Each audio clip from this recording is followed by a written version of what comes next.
Agar sizda telefon, bank kartasi, Telegram, SMS yoki internet banking bo'lsa, bu video sizga bevosita tegishli. Men bugun sizga juda muhim ogohlantirish bermoqchiman. Chunki hozir oddiy odamlarning pulini, shaxsiy ma'lumotini va hatto kredit tarixini o'g'irlash holatlari keskin ko'paygan. Eng xavflisi shundaki, ko'pchilik odam firibgarlikka uchraganini pul yechilgandan keyin emas, balki ancha kech, masalan, nomiga kredit rasmiylashtirilgandan keyin bilib qolmoqda. Shuning uchun bu videoni oxirigacha ko'ring. Chunki men sizga nimalar o'zgargani, kimlar xavf ostida ekani, qanday belgilarni darhol payqash kerakligi va o'zingizni qanday himoya qilishni aniq qilib tushuntirib beraman. Kanalga hoziroq obuna bo'ling, videoga like bosing. Chunki bunday ogohlantirishlar ko'proq odamlarga yetib borishi kerak. Avvallari firibgarlik ko'proq oddiy usullar bilan bo'lardi. Masalan, ko'chada kimdir qarz so'rardi. Soxta lotereya qog'ozi ko'rsatardi yoki siz yutuq yutdingiz deb qo'ng'iroq qilardi. Odam ham shubhalansa, yuzma-yuz ko'rib, savol berib, vaziyatni baholay olardi. Endi esa hammasi telefon ichiga ko'chdi. Firibgar sizning oldingizga kelmaydi, lekin sizning bankingiz nomidan yozadi. Davlat tashkiloti nomidan qo'ng'iroq qiladi. Yetkazib berish xizmati bo'lib ko'rinadi. Hatto yaqin qarindoshingizning akkauntidan xabar yuboradi. Oldin karta raqamini berishning o'zi ko'p hollarda yetarli bo'lmasdi. Hozir esa odamlar SMS kod, ilova paroli, pasport rasmi, yuzni tasdiqlash videosi, karta muddati va boshqa ma'lumotlarni o'z qo'li bilan yuborib qo'ymoqda. Nega bunday bo'lyapti? Chunki firibgarlar texnik jihatdan kuchaydi. Psixologik bosim usullarini yaxshi o'rgandi va eng muhimi, ular shoshiltirishni asosiy qurolga aylantirdi. Hozir aytmasangiz karta bloklanadi. Hozir kirmasangiz pulingiz yo'qoladi. Hozir tasdiqlamasangiz jarima yoziladi degan gaplar odamni o'ylashdan to'xtatadi. Men ekspert sifatida eng ko'p ko'radigan xato shuki, odamlar xavfsizlikni faqat parol deb o'ylaydi. Aslida xavfsizlik bu odat. Qaysi havolaga bosasiz, kimga ishonasiz, qo'ng'iroqda qanday javob berasiz, bank ilovasiga qayerdan kirasiz, hujjat rasmini qayerga yuborasiz. Bularning hammasi pulingiz va nomingizni himoya qiladi yoki xavf ostiga qo'yadi. Bugun firibgarlar bir nechta yangi yo'nalishda ishlayapti. Birinchisi soxta havolalar. Sizga Telegram yoki SMS orqali posilka keldi. Jarima bor. Subsidiya olish uchun ariza to'ldiring. Kompensatsiya ajratildi. Bank kartangiz tasdiqlansin degan xabar keladi. Havola ko'rinishidan tanish saytga o'xshaydi. Lekin aslida bitta harf boshqacha bo'ladi yoki domen nomi g'alati bo'ladi. Odam kiradi, karta ma'lumotlarini yozib, S-kodni kiritadi va pul bir necha daqiqada yechib olinadi. Ikkinchisi soxta bank xodimi. Firibgar qo'ng'iroq qilib, kartangizdan shubhali operatsiya bo'lyapti. Kimdir sizning nomingizga kredit olmoqchi. Pulni xavfsiz hisobga o'tkazish kerak deydi. Bu yerda eng katta tuzoq shuki, u sizga yordam berayotgandek gapiradi. Ovozida ishonch bo'ladi, atamalarni ishlatadi. Ba'zan sizning ism familiyangizni ham aytadi. Odam demak bu haqiqiy xodim ekan deb o'ylaydi. Lekin haqiqiy bank xodimi hech qachon sizdan SMS kod, karta PIN kodi, ilova parol yoki pulni boshqa kartaga o'tkazishni so'ramaydi. Uchinchisi qarindosh yoki tanish nomidan yozish, masalan. Sizga opangizning Telegram'idan tezda 20 million so'm tashlab tur. Kechqurun qaytaraman degan xabar keladi. Siz ovozini eshitmaysiz, faqat yozuvni ko'rasiz. Aslida uning akkaunti buzilgan bo'lishi mumkin. Men bunday holatlarda odamlar 5 ming so'mdan 5 million so'mgacha pul yuborganini ko'p ko'rganman. Eng oddiy tekshiruv, ya'ni telefon qilib ovozini eshitish bu zararlarning oldini olardi. To'rtinchisi soxta ish, investitsiya va oson daromad takliflari. Masalan, kuniga 300 ming so'm topasiz. Faqat like bosasiz. Kriptoga 20 million kiriting, 3 kunda 20 million 400 ming qaytarasiz deyishadi. Dastlab odamga kichik pul qaytarishlari ham mumkin. Bu ishonch uyg'otish uchun qilinadi. Keyin kattaroq pul so'raladi. Masalan, avval 100 ming so'm topshiriq berib, 1 ming qaytaradi. Odam ishonadi. Keyin 20 million, 3 million, 1 million so'm kiritadi va pulni qaytarib olish uchun yana komissiya, soliq blokdan chiqarish to'lovi so'raladi.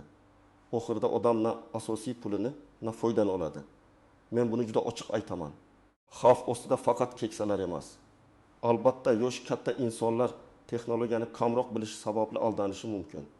Lekin bugun yoshlar ham ko'p aldanmoqda, chunki ular tez harakat qiladi, havolaga ko'p bosadi. Telegram botlarga ko'p kiradi. Va men internetni yaxshi bilaman degan ortiqcha ishonch bilan ehtiyotkorlikni unutadi. Birinchi xavf guruhi bank ilovasidan faol foydalanadiganlar.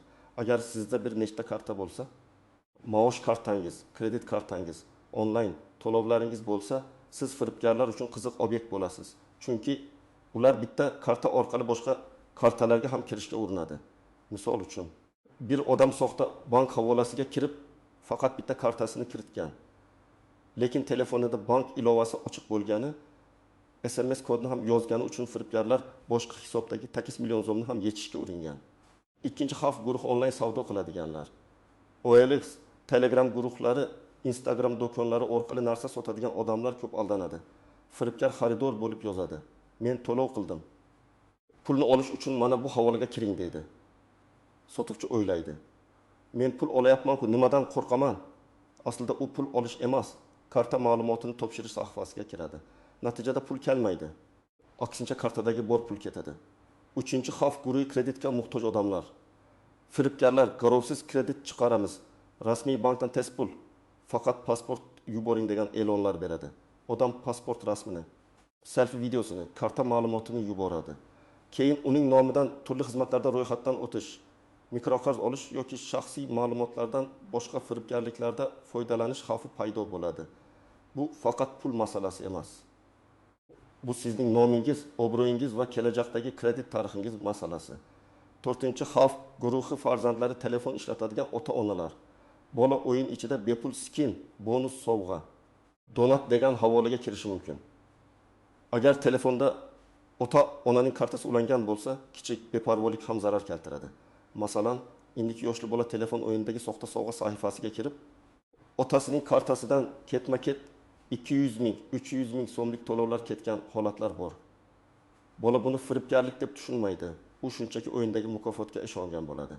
Agar siz hech qachon SMS kodini hech kimga aytmasangiz, havolalar orqali karta ma'lumotini kiritmasangiz, bank ilovasiga faqat rasmiy ilova orqali kirsangiz va shubhali qo'ng'iroq bo'lsa, o'zingiz bankning rasmiy raqamiga qayta qo'ng'iroq qilsangiz, xavf ancha kamayadi.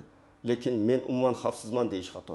Chunki firibgarlar faqat texnik xatodan emas, insoniy holatlardan ham foydalanadi.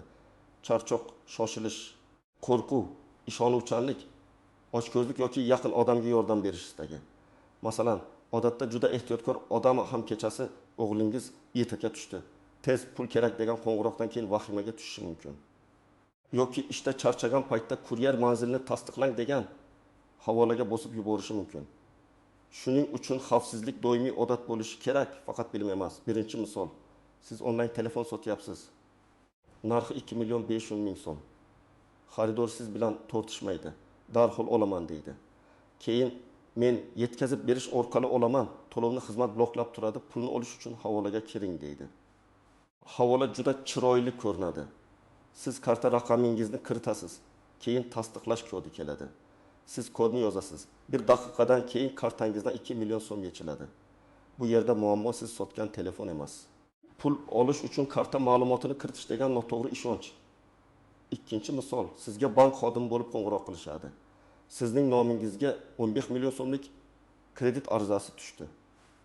Bekor qilish uchun kodni ayting deyishadi. Aslida kod kreditni bekor qilish uchun emas, tizimga kirish yoki operatsiyani tasdiqlash uchun kelgan bo'ladi. Siz kodni aytasiz. Keyin bank ilovaningizga kirishadi yoki pul o'tkazishadi. Haqiqiy bank hech qachon kod so'ramaydi. Kod sizga kelgan bo'lsa, demak bu kod faqat siz uchun, hatto bank xodimiga ham aytilmaydi. Uchinchi misol, Telegramda davlatdan 20 million so'mgacha yordam puli degan xabar tarqaladi. Odamlar guruhlarga yuboradi. Balki rost bo'lsa kerak deb o'ylaydi. Havolaga kirganda pasport ma'lumoti, karta raqami, tug'ilgan sana, telefon raqami so'raladi. Bu ma'lumotlar keyinchalik boshqa firibgarliklarda ishlatilishi mumkin. Har qanday yordam puli, subsidiya yoki kompensatsiya faqat rasmiy davlat portallari, rasmiy banklar yoki tegishli tashkilotlarning tasdiqlangan kanallari orqali tekshirilishi kerak. 4-misol, sizga tanishingiz yozadi, kartam ishlamayapti, shu raqamga 700 ming tashlab tur. Siz tanishingizni yaxshi bilasiz. Shuning uchun o'ylamasdan yuborasiz. Keyin u odamga telefon qilsangiz, men hech narsa yozmadim, akkauntim buzilibdi deydi. Bu yerda eng oddiy qoida bor. Pul yuborishdan oldin albatta ovozli qo'ng'iroq qiling. Agar u javob bermasa, kuting. Shoshilinch yordam kerak bo'lsa ham 3 soniyalik tekshiruv pulingizni saqlab qoladi. Ba'zan haqiqiy tashkilotlar ham sizga SMS yuborishi mumkin. Bank ham ogohlantirish berishi mumkin. Kuryer xizmati ham manzil aniqlashi mumkin. Lekin farq nimada? Haqiqiy tashkilot sizdan maxfiy kodni, PIN kodni, to'liq karta ma'lumotini yoki ilova parolni so'ramaydi. Haqiqiy bank sizga pulingizni falon kartaga o'tkazing, shunda saqlab qolamiz demaydi. Haqiqiy davlat xizmati sizni shubhali havola orqali shaxsiy ma'lumot kiritishga majburlamaydi. Yana bir nozik nuqta. Karta raqamini aytish har doim ham xavfli emas. Chunki odamlar pul o'tkazishi uchun karta raqami kerak bo'lishi mumkin. Lekin karta muddati orqa tomondagi 3 xonali kod, SMS kod, PIN kod, bank ilovasi paroli va biometrik tasdiqlash xavfli ma'lumotlar hisoblanadi. Karta raqami bilan pul qabul qilish mumkin. Lekin karta ma'lumotlarining to'liq to'plami bilan pul yechish yoki to'lov qilish mumkin bo'ladi. Yana bir tuzoq, firibgar sizni telefonni qo'ymaslikka majbur qiladi. Aloqada qoling. Hozir operator bilan bog'layman. Agar go'shakni qo'ysangiz operatsiya tasdiqlanadi deyishi mumkin. Bu psixologik nazorat. Siz telefonni qo'yishingiz bilan o'ylab ko'rasiz, yaqinlaringizdan so'raysiz. Rasmiy bankka qo'ng'iroq qilasiz. Firibgar esa aynan shuni xohlamaydi. Shuning uchun birinchi amaliy qoida, shubhali qo'ng'iroq bo'lsa, suhbatni to'xtating va o'zingiz rasmiy raqamga qo'ng'iroq qiling. Yana shuni biling. Telefoningizga masofadan boshqarish ilovasini o'rnatish eng xavfli holatlardan biri. Ba'zi firibgarlar muammoni hal qilish uchun mana shu ilovani o'rnating deydi. Agar siz ekranni ularga ko'rsatsangiz yoki boshqa ruxsatini bersangiz, ular bank ilovangizni, SMSlaringizni, parollaringizni ko'rishi mumkin. Hech qachon begona odam aytgani uchun telefoningizga ilova o'rnatmang. Birinchi qadam. Bank kartangiz va ilovangizni tekshiring. Bu gunoh bankingiz ilovasiga kiring va barcha ulangan qurilmalarni ko'ring. Agar siz tanimaydigan qurilma bo'lsa, uni darhol chiqarib tashlang. Parolni almashtiring. SMS xabarnoma yoki push xabarnomalar yo'qilganini tekshiring. Har bir operatsiyadan darhol xabar kelishi kerak. Ikkinchi qadam, limitlarni kamaytiring. Ko'pchilik odam kartasida katta summa saqlaydi va onlayn to'lov limiti juda baland bo'ladi. Masalan, kartangizda 1 million so'm bo'lsa, lekin kunlik onlayn to'lov limiti ham 1 million bo'lsa, bitta xato katta zarar keltiradi. Men tavsiya qilaman, asosiy pulni alohida, kam ishlatiladigan hisobda saqlang. Kundalik xarajat kartasida esa faqat kerakli summa bo'lsin. Onlayn to'lov limitini imkon qadar past qiling. Uchinchi qadam. Parollarni tartibga keltiring. Telegram, elektron pochta, bank ilovasi va ijtimoiy tarmoqlarda bir xil parol ishlatmang. Agar bitta joydagi parol tarqalsa, firibgar boshqa hisoblaringizga ham kirishga urinadi. 2 bosqichli tasdiqlashni yoqing. Telegramda two-step verification degan bo'lim bor. Unga alohida parol qo'ying. Bu akkauntingiz buzilishining oldini olishda juda muhim. 4-qadam. Hujjat rasmlarini ehtiyot qiling. Pasport, ID karta, haydovchilik guvohnomasi, bank shartnomasi, karta rasmi kabi ma'lumotlarni Telegramda begona odamlarga yubormang. Agar rasmiy tashkilotga yuborish zarur bo'lsa, avval tashkilotning haqiqiyligini tekshiring. Sayt manzilini qo'lda yozib kiring, havoladan emas. Telefon raqamini ham rasmiy saytdan tekshiring. Xabarda kelgan raqamga ishonib qolmang. 5-qadam, yaqinlaringiz bilan kelishilgan xavfsizlik so'zini belgilang. Masalan, oilada agar pul so'rasak, avval falon so'zni aytamiz degan oddiy kelishuv bo'lsin. Bu kulgili tuyulishi mumkin, lekin amalda juda foydali. Agar kimdir farzandingiz yoki qarindoshingiz nomidan pul so'rasa, siz bitta savol berasiz. Bizning kelishilgan so'zimiz nima? Firibgar javob bera olmaydi. 6-qadam, bolalarning telefonini nazorat qiling. Kartani o'yinlarga bog'lab qo'ymang yoki alohida limit qo'ying. Bola qaysi botlarga kirayotganini, qaysi havlalarga bosayotganini tushuntiring. Bolaga hech qachon SMS kodni hech kimga aytma. Bepul sovg'a degan havlalarga kirmagin. Agar tushunmasang, avval mendan so'ra deb oddiy tilda ayting. Eng avvalo. Uyalib jim yurish kerak emas. Ko'pchilik men qanday qilib aldanib qoldim deb o'zini ayblaydi va vaqt yo'qotadi. Firibgarlikda har bir daqiqa muhim. Birinchi ish, bankka darhol qo'ng'iroq qiling va kartani blok qildiring. Bankning rasmiy raqamini ilovadan yoki rasmiy saytdan oling. Kartamdan shubhali operatsiya bo'ldi. Kartani va internet banking kirishni vaqtincha bloklang deb aniq ayting. Ikkinchi ish, bank ilovasi parolini, telefon parolini elektron pochta parolini va Telegram 2 bosqichli parolini almashtiring. Agar begona ilova o'rnatgan bo'lsangiz, uni o'chirib tashlang. Telefonni antivirus yoki xavfsizlik tekshiruvdan o'tkazing. Juda shubhali holatda telefonni mutaxassisga ko'rsatish yoki zavod sozlamalariga qaytarish kerak bo'lishi mumkin, lekin undan oldin muhim ma'lumotlarni ehtiyotkorlik bilan saqlang. Uchinchi ish, dalillarni yig'ing. Qo'ng'iroq raqami, Telegram yozishmalari, SMS'lar, havola manzili, karta operatsiyalari skrinshoti, pul o'tgan karta raqami yoki hisob ma'lumotlari hammasini saqlang. Hech narsani o'chirib yubormang. Keyin tegishli organlarga murojaat qilganingizda aynan shu dalillar kerak bo'ladi. Arizada voqeani aniq yozing. Qachon qo'ng'iroq bo'ldi? Nima deyildi? Qanday kod kiritildi? Qancha pul qayerga ketdi? 4-ish. Agar pasport yoki ID ma'lumotlaringizni yuborgan bo'lsangiz, kredit tarixingizni kuzating. Banklardan yoki tegishli xizmatlardan sizning nomingizga yangi kredit, mikroqarz yoki ariza tushmaganini tekshirish kerak. Agar shubhali narsa ko'rsangiz, darhol yozma murojaat qiling. Og'zaki gap bilan cheklanib qolmang. Yozma murojaatda sana vaqt, holat va talablaringiz ko'rsatilgan bo'lsin. 5-ish, yaqinlaringizni ogohlantiring. Agar Telegram akkauntingiz buzilgan bo'lsa, firibgar sizning nomingizdan boshqalarga pul so'rashi mumkin. Boshqa kanal orqali, masalan, telefon qo'ng'irog'i, SMS yoki boshqa ijtimoiy tarmoq orqali mening akkauntim buzilgan bo'lishi mumkin. Pul yubormang, havolalarga kirmang deb xabar bering. Birinchi xato menda ko'p pul yo'q, menga qiziqishmaydi deb o'ylash. Firibgar uchun 1000 so'm ham pul. U bir kunda yuzlab odamga yozadi. Har biridan kichik summa olsa ham katta daromad qiladi. Bundan tashqari sizning ma'lumotingiz puldan ham qimmat bo'lishi mumkin. Ikkinchi xato. Bu raqam bank raqamiga o'xshaydi deb ishonish. Telefon raqamini soxtalashtirish, nomni o'xshatish, logotip qo'yish, rasmiy uslubda yozish bugun qiyin emas. Ishonch manbai raqam yoki rasm emas. Sizning mustaqil tekshiruvingiz bo'lishi kerak. Uchinchi xato. Kod kelsa, demak men tasdiqlashim kerak deb o'ylash. SMS kodning ma'nosi shuki, kimdir sizning nomingizdan biror amalni tasdiqlamoqchi. Agar siz bu amalni o'zingiz boshlamagan bo'lsangiz, kodni hech qayerga kiritmang va hech kimga aytmang. 4-xato, pulni qaytarish uchun yana pul to'lash kerak degan gapga ishonish. Firibgarlar aldagandan keyin ham to'xtamaydi. Pulingiz blokda turibdi. Yechish uchun komissiya to'lang, soliq to'lang, advokat xizmat to'lang deb yana pul olishga urinadi. Agar bir marta aldangan bo'lsangiz, ikkinchi bosqichda yanada ehtiyot bo'ling. 5-xato, yaqin odamdan kelgan xabarni tekshirmaslik. Men doim aytaman, ishonch yaxshi, tekshiruv undan ham yaxshi.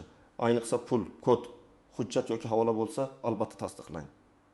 Bugungi vaziyat shuni ko'rsatadiki, har bir odam o'zining raqamli xavfsizligi uchun javobgar bo'lishi kerak. Firibgarlar kundan kunga aqlliroq bo'lyapti, lekin ularning asosiy usuli o'zgarmaydi. Ular sizni qo'rqitadi. Shoshiltiradi yoki oson foyda bilan qiziqtiradi. Agar siz shoshilmasangiz, kodni bermasangiz, havolani tekshirsangiz, rasmiy raqamga o'zingiz qo'ng'iroq qilsangiz va yaqinlaringiz bilan xavfsizlik qoidalarini keshib olsangiz, katta xavflarning oldini olasiz. Men sizdan so'rayman, bu videoni faqat o'zingiz ko'rib qo'ymang, ota-onangizga, aka-ukangizga, opa-singlingizga, farzandlaringizga ham tushuntiring. Kommentariyada yozing. Sizga ham shubhali qo'ng'iroq yoki xabar kelganmi? Qanday holat bo'lgan? Tajribangiz boshqalarga yordam berishi mumkin. Videoga like bosing, kanalga obuna bo'ling va qo'ng'iroqchani yoqib qo'ying. Chunki men sizga pulingizni, hujjatlaringizni va shaxsiy ma'lumotlaringizni himoya qilishga yordam beradigan muhim mavzularni davom ettiraman.